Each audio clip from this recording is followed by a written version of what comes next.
성령이 임하셔서 권능을 받고 증인이 되어서 예수님 다시 오실 날을 기다리자라고 함께 나눴습니다. 그리고 오늘 본문은 예수님을 판 유다 대신에 이 마띠아라고 하는 사람이 새로운 사도로 세워지는 그런 내용이 나옵니다. 근데 우리가 먼저 이 예수님을 판 유다를 생각하면 참 너무 가슴이 아픈 것 같아요. 너무나 처참한 종말을 맞이합니다. 스스로 목숨을 끊었고, 오늘 함께 읽은 성경은 굉장히 읽기도 너무 가슴이 아플 정도로 비참하게 묘사를 합니다. 그가 죽은 곳을 피바치다라는 이름이 붙여졌을 정도로 아주 비참하고 이렇게 저주를 받은 모습을 보게 됩니다. 근데 우리가 잘 생각해 보면 이 예수님을 직접 판 유다뿐만이 아니라 실질적으로 이 다른 제자들도 보면 예수님을 다 배반하기는 마찬가지였습니다. 이 예수님의 수제자라고 불렸던 이 베드로도 예수님을 배신합니다. 배반을 했던 사람이었습니다. 어느 날 이 새벽에 가야바의 뜰 안에서 자신의 스승이 잡혀갔는데 좀 어떻게 되었는지 좀 궁금해서 거기서 쭈뼛거리면서 이렇게 둘러봅니다. 그렇게 온 길에서 이제 어떤 한 여자아이가 이제 베드로를 알아보고 저 사람 예수님과 같이 있었던 사람이다라고 하는 그 발언에 소스라치게 놀라서 겁에 질려서 예수님을 모른다고 이렇게 배반을 해버립니다. 그렇게 닭이 울자 예수님의 말씀이 생각나면서 예수님을 배신한 자신을 견디지 못하고 힘들어서 그 길로 도망해버리는 모습을 보게 됩니다. 그렇게 다시 생업의 전선에 돌아가서 일하는 도중에 부활하신 예수 그리스도를 만나게 됩니다. 유다나 베드로나 다른 제자들이나 전부 다 예수님을 배반하기는 마찬가지였습니다. 그렇게 베드로는 생업의 전선에 갔는데 부활하신 예수님께서 베드로를 찾아가서 하신 말씀이 있습니다. 첫 번째로 뭐라고 말씀을 하셨는지를 우리가 보게 되면 다른 말씀 아니었습니다. 야, 너 왜 나를 배신했어? 야, 네가 어떻게 그럴 수 있냐? 내 말 맞지? 너 나 판다 그랬잖아? 라는 다른 어떤 비방, 다른 어떤 판단 정지하지 않으셨습니다. 굉장히 인간적인 말을 하십니다. 조반 먹자라고 이야기를 하십니다. 그리고 묻는 질문이 너가 나를 사랑하느냐라는 그런 질문입니다. 그렇게 배신한 제자에게 와서 아무 말씀 안 하시고 그냥 아침 먹자, 같이 밥 먹자라고 이야기하시면서 나를 사랑하느냐라고 3번 물으십니다. 그때 베드로도 이렇게 대답을 합니다. 내가 주님을 사랑하는지 주님이 더 잘 아십니다 라고 하면서 예수님은 그런 베드로에게 내 양을 먹이라, 내 양을 치라, 내 양을 먹이라 라고 이렇게 말씀하신 후에 그렇게 사랑을 확인하신 후에 그 베드로의 무너진 모든 상태를 다 회복시켜 주시는 은혜를 베풀어 주시는 것을 보게 됩니다. 이것이 바로 예수님의 마음입니다. 유다에게도 동일하게 예수님은 계속해서 기회를 주셨습니다. 너가 나를 팔 것이다. 네가 나와 같이 그릇에 쓴을 놓는 그 사람이 나를 팔 건데 그게 너다라고 깨달음의 시간을 계속 줬는데도 유다는 그것을 알아차리지 못합니다. 하지만 이 예수님의 마음은 여기에 있습니다. 무너지고 상한 영혼을 찾아가서 정죄하고 야, 너 왜 그것밖에 못하냐라고 이야기하시는 분이 아니라 회복시켜 주시고 그의 아픈 마음을 만져주시고 위로해 주시는 게 바로 우리 예수님의 마음이다라는 것입니다. 하지만 유다에게도 베드로처럼 회개하고 돌이킬 기회가 있었지만 안타깝게도 잡지 못한 것을 보게 됩니다. 우리 예수님의 마음이 이렇게 따뜻하고 그렇게 예수님의 마음이 이렇게 너그러운 것을 우리가 보면서 우리가 깨달을 것이 있습니다. 우리가 예수님의 마음이 이렇다라고 하면, 예수님의 마음이 이렇게 따뜻하다라고 하면 이 예수님을 머리로 한 우리 교회가 이 교회의 마음 역시 예수님의 마음과 같아야 된다라는 것입니다. 우리 안에도 예수님을 머리로 했으면 그 머리를 따라가는 것이 당연한 우리의 따라갈 길입니다. 우리 교회가 어떤 방향으로 갈지 몰라요 라고 하는 것은 성경을 모르는 이야기입니다. 우리 청년부가 우리 교회가 어떤 방향을 이렇게 잡고 가야 되나라고 했을 때 정확한 기준은 바로 교회의 머리 되시고 교회의 반석 되신 예수 그리스도입니다. 그럼 성경에서 예수님이 어떻게 하셨는지를 우리가 보면 됩니다. 오늘 어떻게 했습니까? 오늘 아니라 이제 베드로에게 예수님은 찾아가셔서 판단 정지 안 하시고 위로해 주셨다라고 하면 우리가 예수님을 머리로 한 우리 역시 이 교회 안에 상처받고 위로받고 예수 그리스도의 이 보혈이 필요한 자들에게 우리가 사랑을 베풀어야 된다라는 것입니다. 그렇지만 우리는 스스로 서로 판단하고 정죄하는 게 오히려 더 쉽습니다. 그렇지만 회복이 있어야 하고 위로가 있어야 된다는 것을 성경은 말하고 있습니다.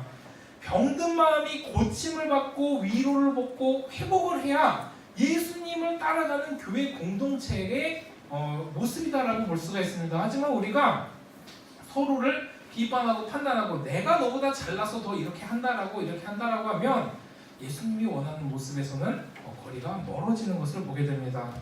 예수님도 우리를 회복시켜 주시면서 또 이제 고린도후서 5장 17절은 이렇게 얘기하고 있습니다. 예수님은 우리를 새로운 피조물이라고 이야기하시면서 이렇게 얘기하십니다. 이전 것은 지나갔으니 보라 새 것이 되었도다. 베드로에게도 동일했습니다. 그렇게 배반했고 치사했던 모습, 그 어린 여자아이 하나에게 그냥 겁에 질려서 예수님을 배반했던 그런 모습, 너 이랬으니까 다음부터 이러지 마 이렇게 하지 않으시고 새로운 피조물로 만들어 주시고 이전 것은 지나가게 하시고 보라 새 것이 되었도다 라고 말씀해 주시는 분이 우리 예수님이다라는 것을 기억하기를 소원합니다. 실제로 베드로가 새롭게 되고 베드로가 다시 교회의 초석이 되고 이렇게 하나님의 사명을 잘 감당할 수 있었던 이유는 결코 베드로가 잘나서 그런 게 아닙니다. 예수님이 회복시켜 주셔서 그랬다라는 것을 우리는 보게 됩니다. 그런데 예수님도 이전 것을 기억하지 않으신데 우리가 자꾸 우리 스스로 우리의 과거에 눌려서 살아간다고 하면 우리는 예수님의 마음을 모르는 것이고 저 사단 마귀에 속고 있는 것입니다. 오히려 우리의 과거를 덮으시고 지나갔다고 말씀하시고 새로운 피조물이다라고 우리에게 지금도 말씀해 주십니다. 베드로의 추한 과거를 덮으시고 사도로 다시 세우셨던 것처럼 우리도 우리의 과거가 어쨌든 지금이 중요하고 예수님은 이전것 기억하지도 않으십니다. 우리가 이 자리에 와서 하나님 나의 이전의 모든 모습들은 다 잊어주시고 나를 새로운 피조물로 만들어주세요라고 기도하면 그렇게 회개하고 자복하면 예수님께서는 이전 것 기억도 하지 않으신다라고 말씀을 하십니다. 보라 새 것이 되었다라고 말씀을 해주십니다. 혹시 우리에게도 이런 과거의 눌림이 분명히 있을 수 있습니다. 우리 청년들에게도 내가 예전에도 이렇게 실패의 경험이 있으니까 앞으로도 있을 것이다라는 내 안에 생각에서 져버리는 그런 일들을 참 많이 합니다. 그렇게 과거에 억눌려 있는 사람이 있다면 새로운 피조물로 거듭나게 하신 우리 예수님을 꼭 기억하기를 소원합니다.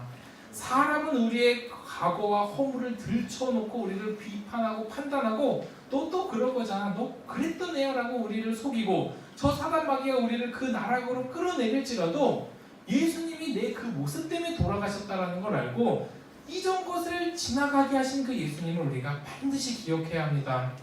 그때 우리는 새로운 피조물이 된 존재이며 혹 넘어지고 또 쓰러질지라도 예수님의 손을 잡고 다시 일어날 거라고 담대히 선포하는 우리 청년들 되기를 간절히 소원합니다.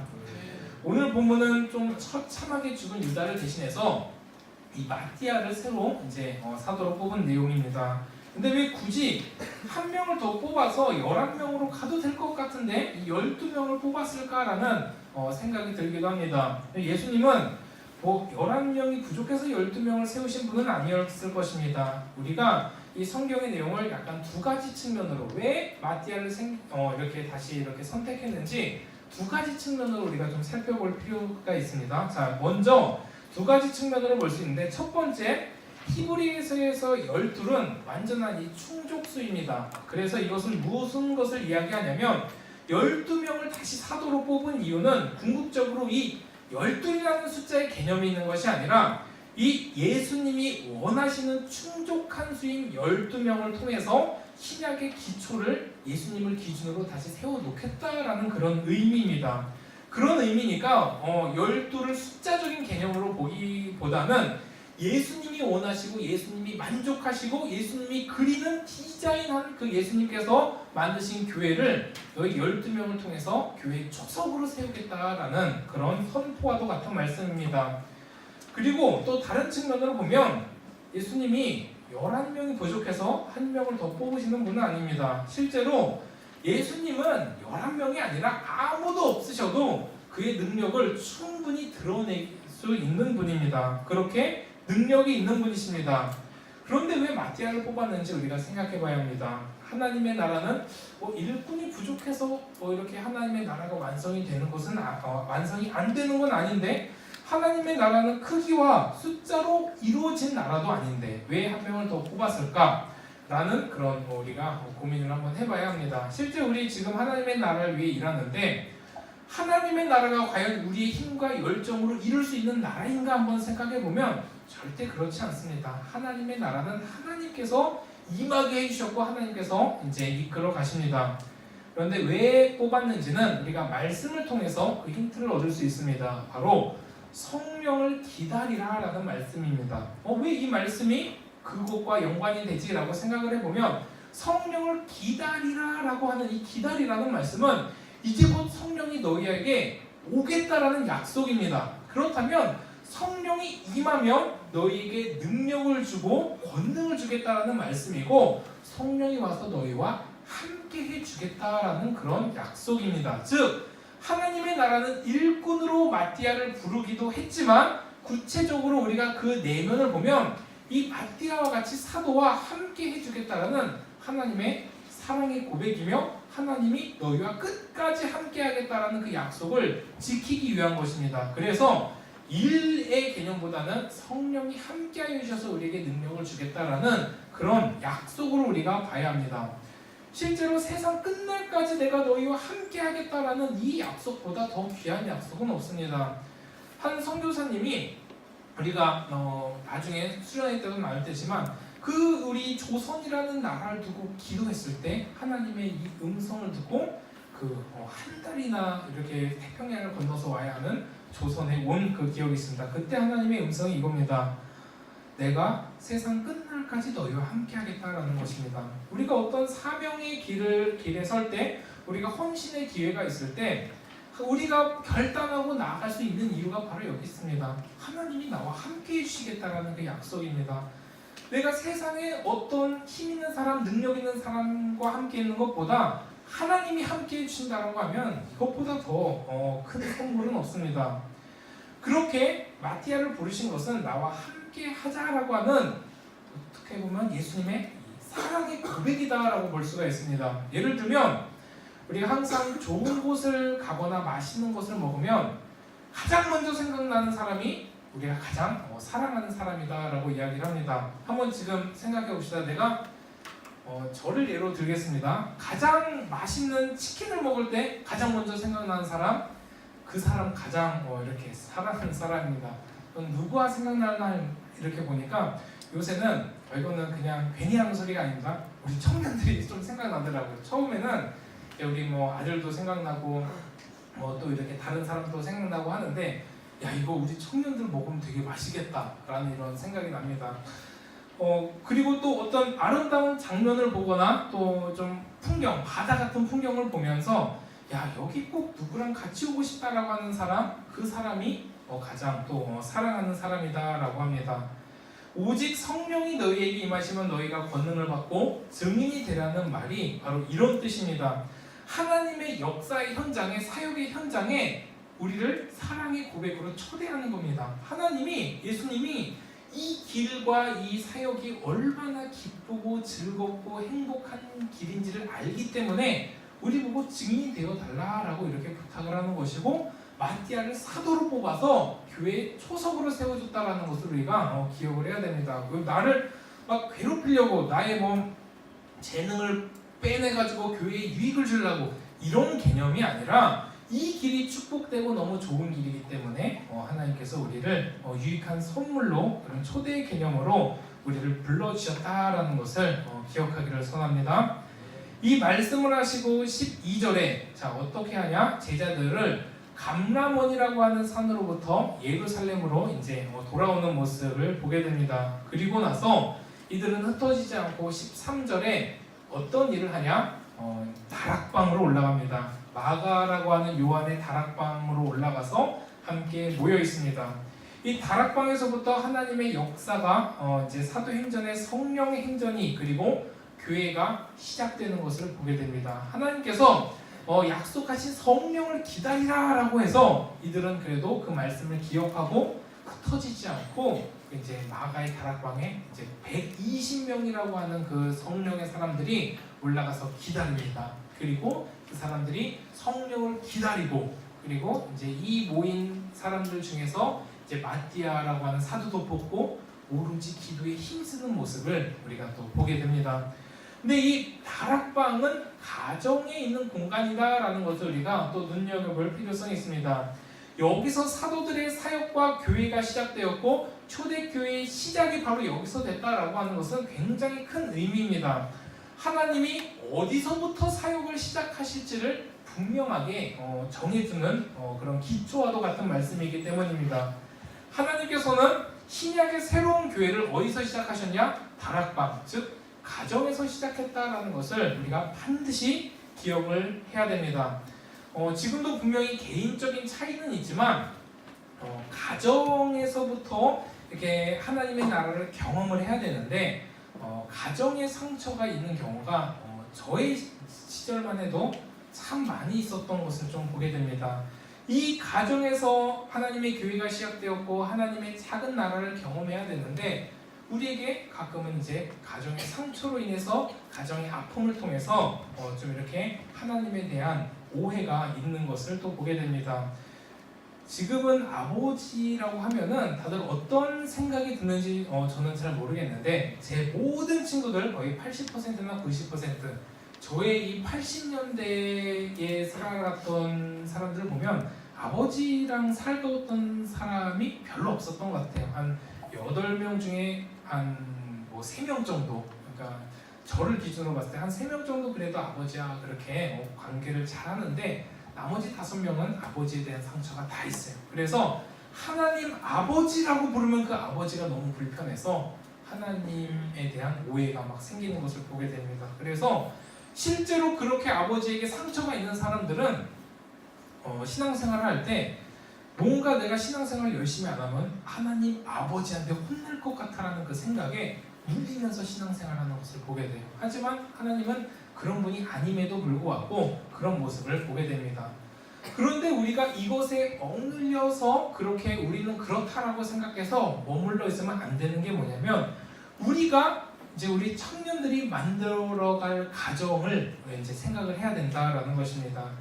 우리가 정말 이 가정을 이루는 것이 얼마나 중요한지 실제로 우리가 이제 신약에서 가장 중요한 명령이 뭐냐면 내 증인이 되어 달라는 명령이에요. 근데 내 증인이 되어 달라고 하는 명령인데 구약에서는 가장 중요하게 생각했던 명령이 무엇인지 창세기에서 말하냐면 이거를 우리가 신약에서는 내 증인이 되어 달라고 하는 그 명령을 지키기 위해서 우리가 지금까지 힘써 사역을 하고 예수님의 증인으로 살아가요. 그럼 이것을 지상 대명령이라고 하는데 구약에도 그런 대명령이 있어요. 그것을 문화 명령이라고 하는데 그게 뭐냐? 생육하고 번성하라라는 하나님의 명령이에요.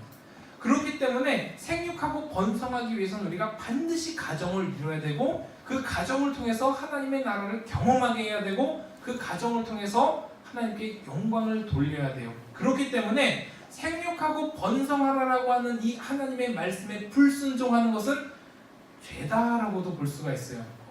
분명히 하나님께서는 우리 청년들 중에서도 독신의 은사 뭐 이렇게 주는 사람도 있을 거예요. 하지만 그 독신의 은사가 내 욕심과 내 만족과 내 기준이 된다라고 하면 그건 죄입니다. 자, 정확히 보면은 하나님은 우리에게 가정을 이루는 사명을 주셨고 생육하고 번성하라라고 하는 이 문화 명령을 주셨는데 하나님의 복음을 위한 것이 아니라 내 기준으로 나는 조금 이제 혼자 사는 게 편해 아니면은 나는 조금 이렇게 좀 안 맞아서 내 이익에 따라서 생육하고 번성하라라는 명령을 지키지 않는 것은 우리가 성경에 위배되는 행동이다라고 볼 수가 있어요. 이게 뭐 우리 청년들의 생각은 좀 아닐 수도 있어요. 하지만 저는 성경을 기준으로 얘기합니다. 그렇기 때문에 우리 청년들은 반드시 내 욕심으로 독신으로 산다라는 생각은 다 내려놔야 합니다. 그리고 복음을 위해서 내가 독신 선교사로 나가겠다. 뭐 이러면 뭐 박수 쳐줄 수 있습니다. 하지만 내 욕심으로, 내 기준으로, 내 판단으로 결혼하지 않겠다라는 것은 하나님의 이 문화 명령, 생육하고 번성하라라는 말을 이제 무시하는 행동이 될 수도 있다라는 것입니다. 독신도 하나님의 뜻이라면 가능하지만 내 이익을 위해서는 안 된다. 이것을 우리 청년들이 좀 기억을 했으면 좋겠습니다. 그래서 우리가 그 생육하고 번성하면서 그 안에서 아름다운 가정을 이뤄야 교회가 더욱더 건강해진다라는 것을 오늘 이 마가의 다락방, 가정에서 교회가 시작됐다라는 것을 통해서 우리가 얻을 수 있는 교훈입니다. 그래서 우리는 지금부터 아니면은 우리 청년들 중에서는 어려서부터 결혼에 관한 기도를 했던 청년들이 분명 있을 거예요. 하지만 늦지 않았습니다. 지금부터라도 매일매일 결혼을 위해서, 내가 이룰 가정을 위해서 기도를 해야 합니다. 이렇게 교회는 가정으로부터 시작을 했고, 이제 예수 그리스도의 교회가 시작되는 역사적인 순간이 이 마가의 다락방 가정입니다. 여기서 2장에 가서 오순절 성령 강림이 임합니다. 이 급하고 강한 바람 같은 소리가 나고 불같이 성령이 임하는 사건은 2장에 일어나요. 하지만 지금은 기다리고 준비하는 시간입니다. 지금 그런데 이 교회가 시작했고, 그 교회의 시작이 정말 이제 가정인데, 우리가 교회를 어떤 개념으로 보는지가 참 너무 중요하다라는 것을 보게 됩니다. 제가 사역했을 때 그 교회는 연예인이 다녔습니다. 와, 연예인. 근데 뭐 지금은 뭐 말해도 저도 사실 잘 몰랐던 연예인이에요. 자, 그 이름을 지금 뭐 이렇게 말해도 되는지 모르겠는데, 이 최강이라고 하는 그 사람이 저 뒤에서 예배를 드리고 있었어요. 저는 최강이 하면 뭐 축구 감독밖에 모르는데, 저기 뒤에 여자 최강이라고도 있었대요. 근데 저는 잘 몰랐어요. 그래서 사모님이 저 연예인이야. 그래요? 이러면서 그냥 말았던 기억이 있는데, 뭐 있으니까 뭐 굉장히 좀 이렇게 교회가 있어 보이는 것 같아요. 그리고 어느 날은 좀 이제 국회의원도 오고, 막 시장도 오기도 하고, 막 유명한 목사님들도 막 오기도 했었어요. 그러면은 뭔가 우리 교회가 좀 있는 것 같다라고 하는 게, 이게 바로 세상적인 관점이에요. 그리고 다른 교회를 우리 교회보다 좀 못하다라고 판단할 수 있는 그런 세상적인 관점인 줄 알면서도 그런 멋져 보이는 마음이 들기도 합니다. 실제로 우리 가운데서, 우리 청년들 가운데도 마찬가지예요. 우리 성도님들 가운데서도 뭔가 이제 힘있게 사역하고 세상적으로 지위가 높은 사람들이 많은 교회에 있으면 뭔가 교회가 이루어질 것만 같아요. 그리고 뭔가 문제가 있으면 바로 해결해 주실 것 같기도 해요. 하지만 세상적인 능력이 있으신 분이 하나님의 일도 더 크게 할 수 있다라고 하는 이 생각이 바로 교회에 관한 오해다라는 것을 보게 됩니다. 우리가 집중해서 봐야 될 것은, 교회는 예수 그리스도가 필요한 연약한 죄인들이 그분의 은혜를 구하는 곳이다라는 것을 반드시 기억을 해야 돼요. 세상적으로 힘 있는 사람이 어떤 더 큰 일을 해야 되는, 분명히 하나님이 그런 것을 허락해 주시고 그런 것을 무시하는 건 아닙니다. 하지만 교회의 기초는 바로 여기에요. 예수 그리스도의 은혜와 구원이 필요한 자들이, 그런 연약한 자들이 모여서 오직 하나님의 은혜를 구하며 그 은혜로 살아가는 집단이 바로 우리 교회다라는 것을 반드시 알아야 됩니다. 이렇게 세상적인 관점으로 교회를 자꾸 생각하다 보면 교회가 큰 탈이 나요. 그래서 하나님은 일부러 의도적으로 세상적인 힘들을 다 빼고 오직 예수 그리스도만 드러나게 교회에서 역사를 많이 하는 것을 보게 됩니다.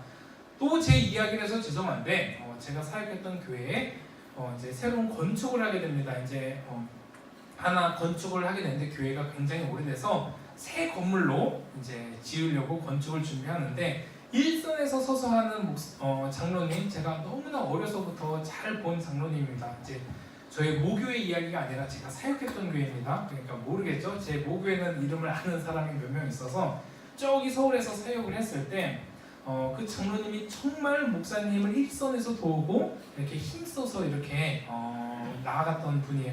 실제로 돈이 너무 많으셨어요. 그래서 교회를 이제 막 지어가는 그 과정에 이제 성도님들의 의견도 있고 다른 목사님들의, 다른 장로님들의 의견이 있다 보니까 뭔가 이렇게 본인이 마음대로 안 되니까 계속해서 불협화음을 일으키다가 결국에는 본인 마음에 안 들어서 저주하고 나가는 것을 좀 보게 됐습니다. 그래서 실제로 그 장로님이 나가면 그 다른 장로님들 돈이 하나도 없었어요. 그냥 트럭 운전하시고 그냥 이렇게 다른 어떤 택시 운전하시고 이렇게 했기 때문에 큰 돈을 이렇게 내서 교회를 지을 수 있는 만한 그게 안 됐어요. 오직 그 장로님만 할 수 있다라는 건 누가 봐도 다 알고 있어요. 그래서 본인도 그냥 뼈대만 세우고 그냥 저주하고 나가버립니다. 이 교회 잘 되나 보자.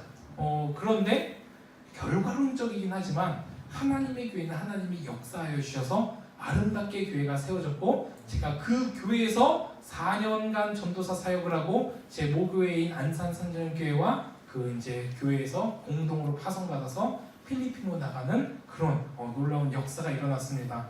또 결과론적이긴 하지만 하나님의 교회를 대적했던 그 장로님 지금 비닐하우스에서 살고 계십니다. 결과론적입니다. 뭐 누구나 다 뭐 이렇다라는 건 아니지만 결국 하나님의 교회는 사람의 힘이 아니라 하나님의 힘으로 이루어진다는 것을 뼈저리게 느꼈던 그런 사건입니다. 우리에게도 마찬가지예요. 하나님의 교회, 우리 청년들은 세상의 어떤 힘으로 이루어지는 게 아니에요. 여기 있는 우리 청년들이 다 잘생기고 예뻐서 친절해서 우리 교회가 재밌어서 그래서 우리 신앙이 성장하는 게 아니에요. 하나님께서 역사하시고 하나님께서 주인 삼아 주시는 그 예수 그리스도가 중심이 되어서 예수 그리스도의 말씀의 능력으로 힘있게 나아가는 게 바로 이 교회의 본질이다라는 것입니다. 그래서 그 본질 중에 가장 중요한 게 뭘까요? 바로 기도다라는 것을 보게 됩니다. 그래서 우리 말씀, 우리 다락방에서 한 일이 무엇인가 14절을 보니까 우리 이런 말씀이 이제 있습니다. 우리 14절 같이 한번 읽어보겠습니다. 시작. 여자들과 예수의 어머니 마리아와 예수의 아우들과 더불어 마음을 같이하여 오로지 기도에 힘쓰더라. 아멘. 마음을 같이하여 오로지 기도에 힘쓰더라라는 이 말입니다. 마음을 같이 해서 기도에 힘썼다라는 것이 정말 중요한데, 먼저 말씀처럼 마음을 같이 하는 것 자체가 큰 의미가 있습니다. 아무리 우리가 좋아도 서로 사이가 좋고 친해도 마음이 같지 않으면 우리가 신앙생활을 같이 할 수 없습니다. 우리의 신앙의 고백이 같지 않으면 더 신앙은 힘들어져요. 그래서 우리가 교리 공부를 하고 또 말씀 공부를 하는 이유가 한 마음과 한 뜻으로 같이 신앙생활을 하자라는 것입니다. 우리가 다 여기서는 어려서부터 다 이제 새로운 청년들도 있지만 다 장로교회 신학에서 이제 뿌리 깊게 박혀서 신앙생활을 했어요. 그런데 신앙의 고백이 약간 좀 달라지면 그게 좀 힘들어집니다. 그래서 아무리 마음이 잘 맞아도 서로 신앙의 고백이 틀리면 정말 힘이 듭니다. 그래서 교회에 이제 새로운 목사님이 오거나 아니면 신학교에 이렇게 면접을 올 때 그 신앙의 고백을 먼저 보는 이유가 바로 여기 있습니다. 같은 정신으로 같은 신앙으로 고백을 하고 사역을 감당하고 있는 게 정말 중요합니다. 그렇게 마음을 같이 해서 해야 될 게 뭐냐? 오로지 기도에 힘쓰는 것입니다. 우리가 신학적으로도 마음이 같아야 되는데 우리가 바라보는 기준이 같아야 돼요. 청년부가, 우리의 기도원 청년부가 무엇을 바라보고 가야 할지가 정확해야 돼요. 바로 오로지 기도에 힘쓰고 말씀에 힘써야 되는 청년부가 되어야 됩니다. 굉장히 본질적인 이야기인데 여기에 정답이 있어요. 우리가 하나님의 말씀 안에 굳건히 서서 오로지 기도에 힘쓸 때 2장의 역사가, 오순절 성령 강림의 역사가 우리에게도 동일하진 않지만 우리에게도 분명히 일어날 것을 확신을 합니다.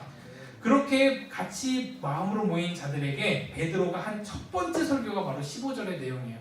그 첫 번째 설교를 할 때 갑자기 일어나서 뭐라고 하냐? Brother and sister 이렇게 얘기해요. 형제들아, 자매들아 이렇게 이야기를 합니다. 여기에도 교회의 핵심이 있어요. 교회는 한 가족의 의미다라는 것을 보게 됩니다. 여기 보면은 저랑 굉장히 비슷한 한 신입생이 있어요. 누구라고 이름 말하지 않겠지만 꼭 형제 같아서 꼭 안게 되더라고요.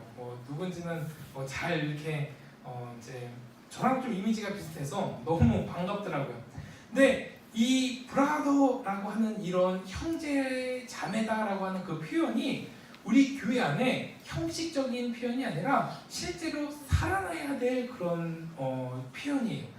이 표현 자체가 어떻게 보면 교회의 첫 시작을 알리는 베드로의 첫 설교에 나왔다라는 그게 정말 중요한 의미가 있습니다. 특별히 우리가 한 형제요 자매면 한 팀으로, 팀이라는 개념보다 한 가족으로 우리가 가기 때문에 심지어 우리가 몇 명이 대표로 앞에서 일을 해도 그거는 내일이 되는 거예요. 회장으로서 누가 열심히 앞에 서서 섬겨도 그 혼자 섬기는 게 아니라 우리 청년부가 하는 일이다라는 것을 우리가 기억을 해야 돼요. 대표적으로 예를 들면 이게 우리가 이제 단기 선교를 가는데 10명이 갑니다. 그 10명만 가는 게 아니에요. 우리가 다 함께 가는 거예요. 선교할 때 가장 중요한 게 뭐냐면 저는 기도라고 확신을 합니다. 그래서 선교지에서 선교를 이렇게 감당하거나 사역지에서 사역을 감당하거나 또 한국이나 외국이나 다 마찬가지겠지만 가장 힘이 되는 게 사역이 기도와 사역이 맞닿아서 같이 사역을 할 때 엄청난 힘이 늘어나는 것을 보게 됩니다. 그래서 기도하고 있습니다라는 고백이 가장 큰 위로가 되고 힘이 되는 것을 보게 돼요. 그래서 우리가 보내는 선교사로 기도하는 선교사로 다 같이 선교의 사명을 가지고 보내야 된다. 이게 형제 자매의 개념이에요. 저 사람이 하는 게 내가 하는 거고 내가 하는 게 저 사람이 하는 거. 그게 바로 한 몸 지체의 의미다. 우리 청년부가 이 모습을 회복했으면 좋겠어요. 너 잘났다 나 잘났다가 아니라 우리가 한 몸 한 지체, 형제와 자매의 개념을 완벽하게 회복을 했으면 좋겠어요. 그러기 위해서는 먼저 서로 마음도 열어야 되고 서로 같이 함께 모이기도 힘써야 되고 같이 말씀 기도도 열심히 해야 되고 같이 얘기도 열심히 해야 되고 어쨌든 모이기에 힘써야 된다라는 것입니다. 그렇게 새로운 교회가 시작이 다락방에서 시작이 됩니다. 근데 강력한 성령의 능력과 성도들의 기도로 초대교회를 덮고 은혜로 지상의 모든 교회에 초석이 되었다라는 것에 우리가 의미를 가졌으면 좋겠습니다. 실제로 문제 없는 교회는 없습니다. 어디를 봐도 문제 있습니다. 우리가 그렇게 초대교회를 이야기하고 초대교회를 바라보지만 이 초대교회를 다 이렇게 세밀히 살펴보면 다 문제가 있었고 다 어떻게 보면 지금보다 더 심한 문제들로 골머리를 앓고 있는 교회들이 참 많습니다.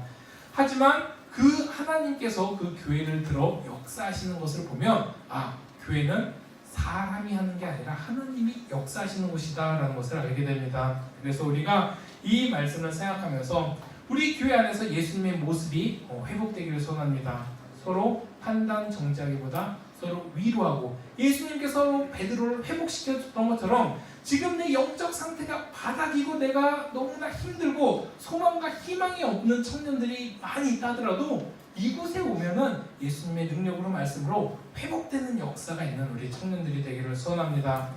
오직 주님께만 그 회복이 있습니다. 우리 사람의 힘이 아니라 주님께만 그 회복이 있고 주님께만 그 힘이 있기 때문에 그 주님의 능력 믿고 우리가 아름다운 교회의 모습으로 나가는 우리 청년들 되기를 간절히 소원합니다. 아멘. 우리 다 같이 일어나서 함께 우리 찬양하겠습니다.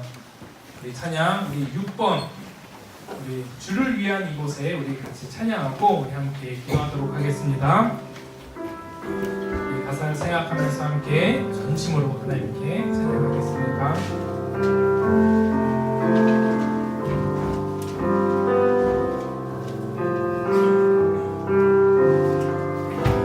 주를 위한 이곳에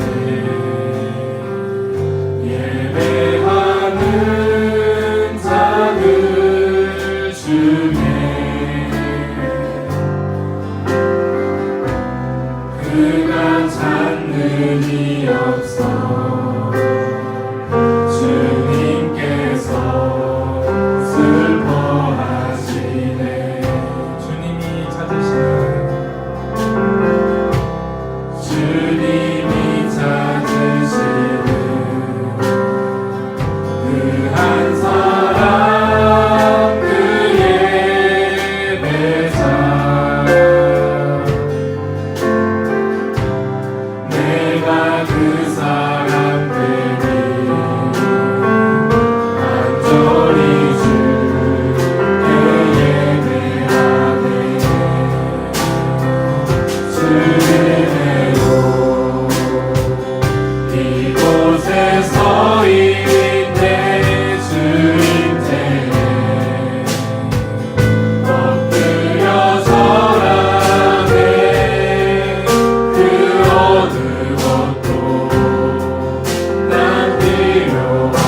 다 찢어지는 그 예수님을 경험하기를 소원합니다. 우리 교회가 그런 교회가 되기를 소원합니다. 우리 청년부가 그런 청년부가 되기를 소원합니다. 예수 그리스도의 능력으로 나의 모든 상처와 아픔이 씻어지며 나의 모든 과거가 새로운 피조물로 거듭나며 하나님 앞에 새로운 모습으로 거듭나며 힘있는 우리 청년부가 될 수 있도록 주의 하나님 아버지 함께하여 주시옵소서. 오직 기도에 힘쓰며 우리 공동체 원들이 모두가 회복받고 위로받고 하나님의 자녀가 되는 역사가 일어날 수 있도록 인도해 주시옵소서. 우리 함께 기도하겠습니다.